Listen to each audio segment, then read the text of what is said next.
Today we're talking 2015 Hilux N70 turbo diesel dual cab, part of the KUN 26R. Now this car, looking at the various N70s, in my introduction to the N70 I've already said that if I was going to buy an N70, which one would I buy? I would buy a 2011 onwards one, so you've already got that baked into the cake. Now, having said that comment, on the used market today, as it is in 2025, this is the car that I would buy. Not this specific one, but a 2015, the very last of them, N70 SR, not an SR5. Oh, why wouldn't you buy an SR5? Well, we'll get into that. This is the one, this is of all the SRs, of all the N70 Hiluxes rather, this is the one that I think presents the most amount of value.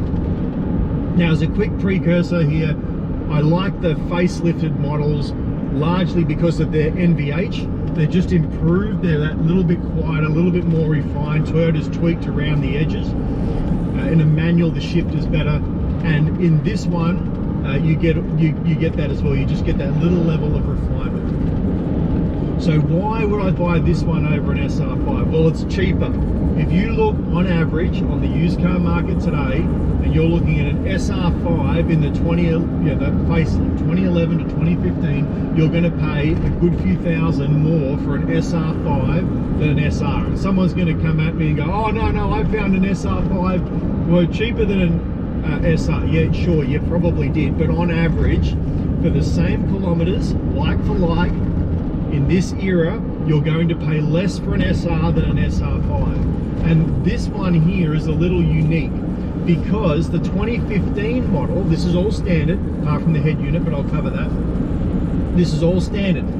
The 2015 and some of the late 2014s, I believe, certainly the 2015s, the last of the SR Hiluxes, Toyota threw a bunch of SR5 stuff into the SR for no extra cost. So what did you get? Well, you got additional steering wheel buttons on the steering wheel. You got the Optitron SR5 dash. Now all of the dashes I think were Optitron by this stage in the facelift, but you get the SR5 model, which is a little bit nicer to look at. I like this dash a lot more. So you get that. You get the trip computer, and you get the touchscreen head unit. This doesn't have a touchscreen head unit because it's broken. The owner that had this one, the screen smashed, a little bit too enthusiastic jabbing or something. But anyway, the screen smashed and they've replaced it with an SR, a Prime model SR head unit. And it works and is integrated with the steering wheel controls and everything. But normally the 2015 would have the SR5 touchscreen in it. So you get the SR5 touchscreen, you get the trip computer, you get the dash. It just makes it a little nicer place to be. The only thing on the interior wise that you don't get, you get the same interior cloth here, and you get the same seats. All the SRs from 2011 onwards get the SR5 seats. So the only thing that you are missing from the SR5 is you don't get carpet, and that's going to suit some people. For me, the carpet in the SR5 is crap.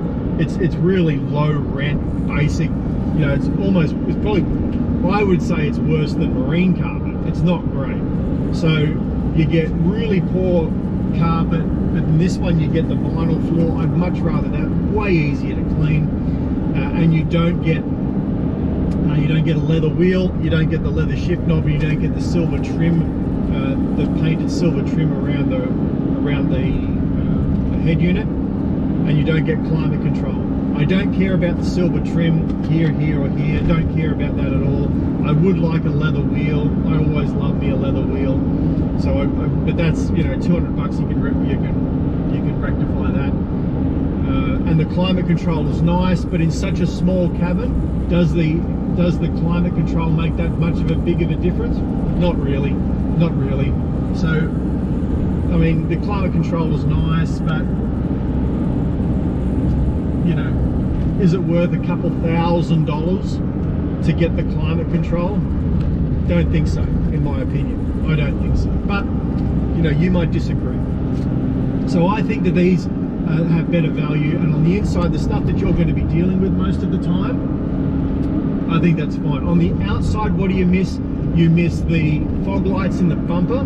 You miss the fender flares. You don't have chrome mirrors, although they are electric, so you get all the functionality of the mirrors, but they're not chrome. You don't get the chrome door handles. You do get a reversing camera on this one. This one did come with a reversing camera, but not all of them did. So you'll miss that. You don't get the mags. You've got steelies. They're basically cheese cutter steelies, which is great for fuel economy. We'll cover that, but not so great for for looks. Those fender flares, the no fender flares, that will impact you if you want to run the SR5 rims. If you want to run 265 tires, you'll need to put a set of fender flares in them because they will stick out of the guards. And you don't get the SR5 tub. The SR5 tub has a smooth side. The SR tub has hooks, tonneau hooks. So yeah, I get that. If you look at the SR5 tub and you go, geez, it's not as nice. No, it's not. The SR5's smoother, looks nicer. Functionally, exactly the same. In terms of fit of roll bars and canopies, exactly the same. No difference there. But the looks are a little different. You don't get a chrome bumper on the back. You don't get the sports bar. It's not a roll bar, it's a sports bar. You don't get that. They don't come on it. So they're your differences externally. Everything else is pretty much the same. Look, you can step to a black edition, and yes, if money was no object and I was going to buy the N70, which I think is the best, the black edition is pretty bloody awesome looking. Just that nice TRD badged front bumper with the red line on it. Yeah, I reckon that looks pretty good, and the leather interior is nice as well, and the leather door cards.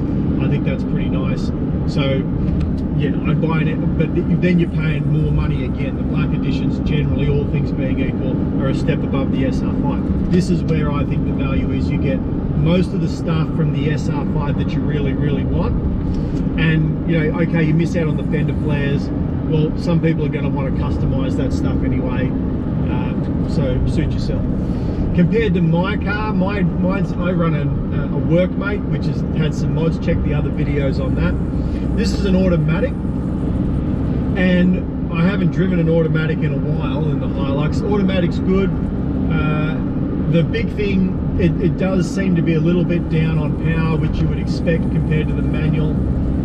But fuel economy wise, it's pretty much the same as my ute. So, but you got to put an asterisk on that too, because this has got an automatic transmission, which is going to mean the fuel economy, all things being equal, on the highway is going to be a little higher. I've just done 1,500 kilometers in this. I got 10.5 litres per 100 kilometers, which is about what I would have thought it would have come out at, and that's roughly what I get out of my manual. Okay, but with the automatic, you are going to use a little bit more fuel.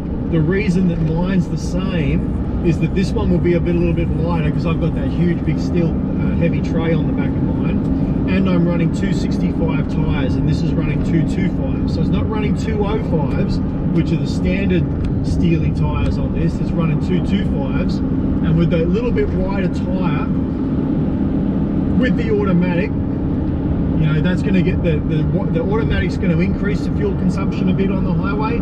The tyres are going to reduce it compared to mine, but I'm running 265s and I'm running more weight, which is why my ute would be getting roughly the same amount as this. When I bought my Workmate, it had this factory 205 R16s on it. They're the factory tyres, and the good old cheese cutters, and an aluminium tray with no accoutrements, no extras, just the aluminium tray, that's it. Very light aluminium tray too, I might add. With those two things, I was getting about 9 litres per 100 kilometres, and then on the highway, in good driving conditions, I could dip it just into the 8s. Whereas now, with the 265s and the bigger tray on the back, I'm averaging somewhere in the 10s. So 10 to 11, roughly in there. So pretty similar to this with my manual. So that's how it balances out on fuel economy. How's it like to drive?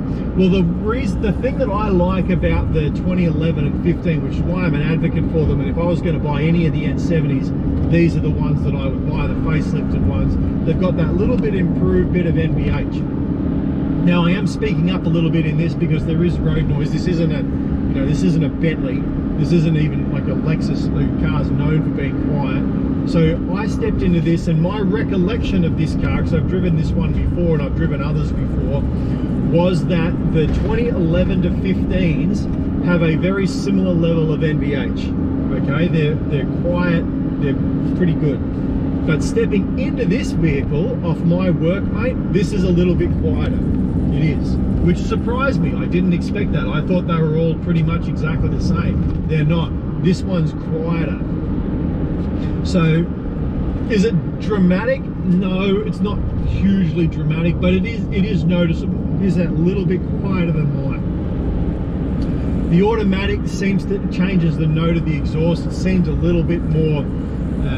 It has a higher tendency to rev, but that could be me just hearing what I want to hear, because I would be prepared for that if I was shifting gears. You know, you rev it out, change gears. It does seem to have a little bit more of a tendency to rev and for that to intrude on your cabin, but that might just be me. But with the manual, it is, in my workmate, it is a little bit louder than this, in my opinion. Comfort wise, I'm running Hilux Black Edition leather seats in my Hilux. These are the SR/SR5 cloth seats, and they've got a pair of black duck canvas seat covers. Black duck's canvas seat covers are great. Like, you can buy cheapy canvas seat covers, but these really wear nicely. They're nice and soft. They fit the seats well, and they're actually quite a comfortable fabric to sit on. But you're not going to get that standard. The SR seats are fine. You know, compared to my Black Edition ones, the bolstering, I think, on the Black Editions, maybe they've worn a little better. This has done 80,000 Ks more than my Hilux, but maybe the bolstering on the base of the seats has worn down, squished down a little bit in wear. That's certainly possible. So I would prefer my Black Edition seats to these, but they're pretty comfortable. It's the same thing with these Hiluxes. The driving position is fine. That's about as much as I could compliment it. What it desperately needs, in my opinion, is a way to tilt the seat base up, because the seat base to my, like, I'm 6'1", and my driving position here is not terrible, but my thighs are just a little bit above the seat. They're not resting on the seat base. So something like in this kind of era, like the Falcon seats of this style era, really allowed you to tilt that seat base up and support your calves. This just doesn't do that. It's got this flat seat base, and I find that a little frustrating, if I was honest. I would rather be able to tilt that seat base up a bit to support my calves a little bit, because it's just a bit annoying. But all of the Hilux seats are exactly the same. That's just how they roll. Here we're going up a hill now. You see that rev? I don't know if you can hear it on the camera, but it does seem to intrude a bit into the cabin. The speedo, as we accelerate up here, it's about 10% out. That's probably because of the tyres and the dash. When I put the Optitron dash into my workmate running on cheese cutters, it was about 10 to 15% out on the speedo. This one's about 10% out, and I'd say it's the tyres.